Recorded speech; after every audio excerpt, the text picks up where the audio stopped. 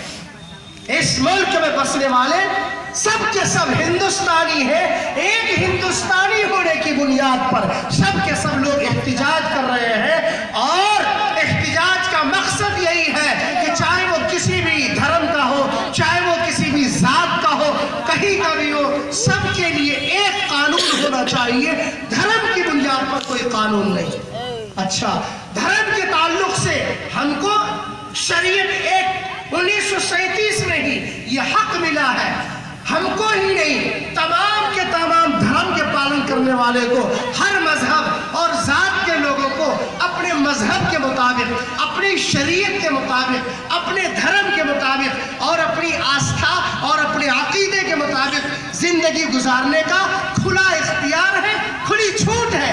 ہم مسلمانوں کو بھی اختیار ملا ہوا ہے کہ ہم اپنی شریعت کے مطابق آزادی کے ساتھ اپنی زندگی گزاریں اور اپنی شریعت پر عمل کریں۔ لیکن کبھی داڑھی کا قانون لایا جاتا ہے کہ مسلمانوں کے لیے داڑھی رکھنا ضروری نہیں ہے۔ اچھا، یہ مسلمانوں کا مجمع ہے، آپ لوگ ایمانداری سے بتائیے داڑھی رکھنا ضروری ہے کہ نہیں ہے؟ کون کون بتا رہے ہیں اس کو؟ ہاتھ اٹھائیے تو سب تائید کرتے ہیں نا کہ داڑھی رکھنا ضروری ہے، لیکن اس کے باوجود بہت سارے لوگوں کو داڑھی نہیں ہے۔ آج سے داڑھی رکھیں گے انشاءاللہ۔ کبھی ہماری مسجدوں میں مائک سے اذان ہوتی ہے، اس اذان پر پابندی کا قانون لایا جاتا ہے کہ مائک سے اذان کی ضرورت نہیں ہے۔ ضرورت ہے کہ نہیں ہے؟ ضرورت ہے۔ کبھی 3 طلاق کا مسئلہ اٹھایا جاتا ہے اور 3 طلاق کا قانون لایا جاتا ہے، اور 3 طلاق کا قانون لا کر کے یہ کہا جاتا ہے کہ مسلم بہنوں پر ظلم ہو رہا ہے، اور آج پورے ملک کے اندر زنا کا، بلاತ್ಕಾರ کا ایک سلسلہ چلا ہوا ہے، جہاں تہاں معصوم بچیوں کا بلاತ್ಕಾರ کر کے اس کا مرڈر کر دیا جاتا ہے، ریپ کے بعد اس کو ختم کر دیا جاتا ہے۔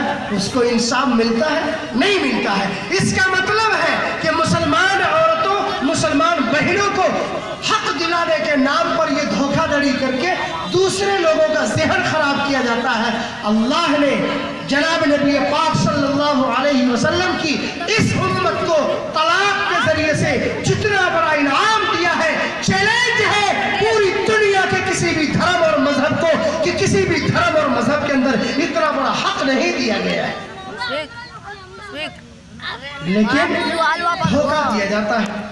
اور اسی طرح اب یہ طرح طرح کا قانون لا کر کے یہاں کے بسنے والے لوگوں کو دھوکہ دیا جاتا ہے۔